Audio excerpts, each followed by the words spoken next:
Hello everyone, welcome to Competitive Academia. This is current capsule. So let's discuss the important articles of the day. The first article is Agriculture Minister launches Kisan Rath mobile app to facilitate transportation of food grains and perishables during lockdown. So you have to remember the Kisan Rath mobile app, for what purpose it was introduced and by whom. So it is a mobile application which has been developed by National Informatics Center to facilitate farmers and traders who are searching for transport vehicles for primary and secondary transportation. Now, primary transportation includes movement from farm to mandis, FPO collection centers, warehouses, etc. And secondary transportation includes movement from mandis, intrastate and interstate mandis processing units, railway stations, warehouses, wholesalers, etc. Let's see something about National Informatics Center. It was set up in 1976. It is an attached office under Ministry of Electronics, Information and Technology. Its headquarters is located in New Delhi. It has data centers at Hyderabad, Pune, Bhubaneswar.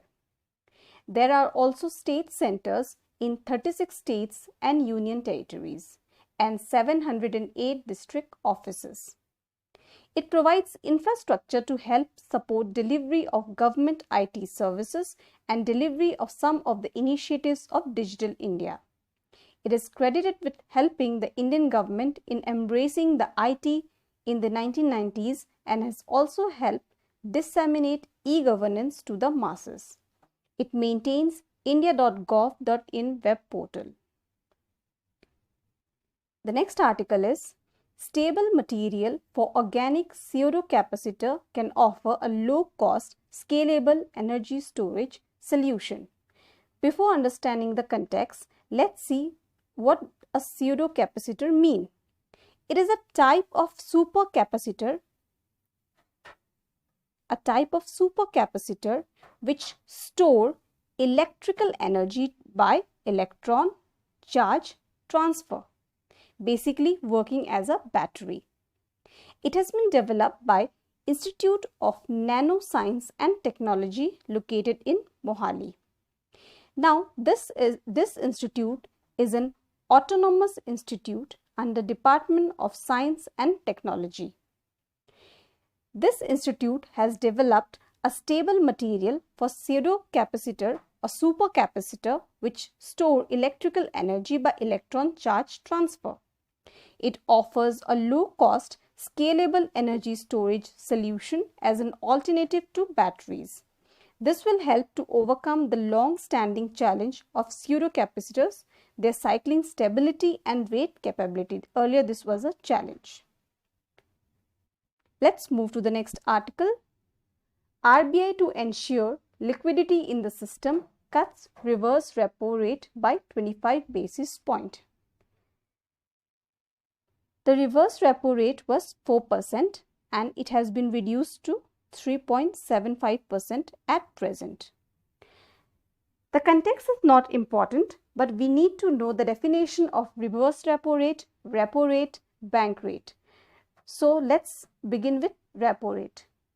Repo rate is the rate at which a central bank of a country, in case of India, it will be Reserve Bank of India, lends money to commercial banks in the event of any shortfall of funds.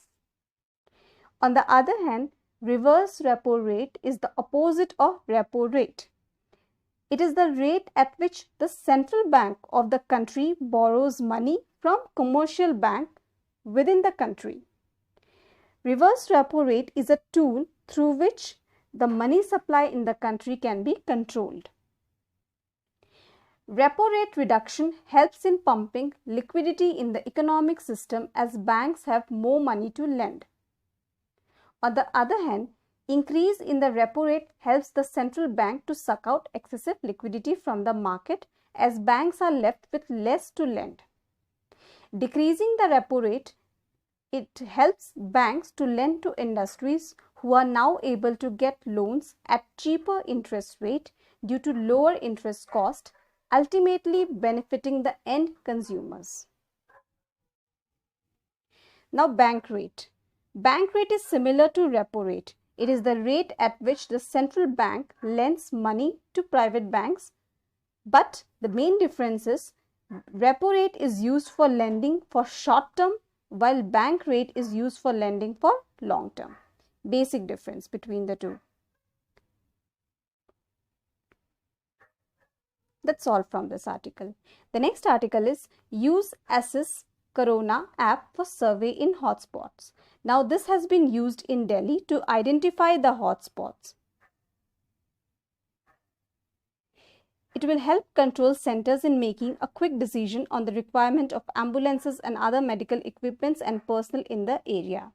The data will be then updated on real-time basis on server, which can be analyzed by desktop tools to take decision for mobilization of ambulance to shift severe cases to hospital or COVID care centers and conduct tests on suspected persons. Little knowledge of some of the articles is important. The next article is Thousands in Karnataka pull chariot participate in Siddhalingeshwar fair. Now thousands came out to participate in a procession in Kalaburagi district and openly defied the nationwide lockdown. They were participating in Siddhalingeshwar fair. So in exam you can counter questions like Siddhalingeshwar fair is held in which of the following states? Siddhalingeshwar Swami. He is greatly revered Sharan saint in the path of Lingayat Shiva Sharan Parampare of diffusion of Tattva of life called as Vachans. Very important to remember. He has written Shatsthala Gyan Saramrutha containing 701 Vachans. Siddhalingeshwar temple is a very famous pilgrimage center situated in Yedayuru village, Kunigal town of Karnataka. The chariot festival is held in the Chaitra Masa month. He headed the Murugi Mutt and had a large number of followers, some of whom wrote on Lingayat faith and philosophy. Yeduru is deemed to be a seat of awakened spiritual consciousness. Siddhalingeshwar Swami travelled far and wide and he preached eternal truth to people irrespective of caste or creed. He was one of the greatest saints of Lingayat religion. That's all from this article you need to remember. The next article is Center for Nano and Soft Matter Science has developed a compact solid state sensor to detect the heavy metal ions in water. It is a portable device which can help on-site detection in remote areas. So this will be useful in the remote areas of India also.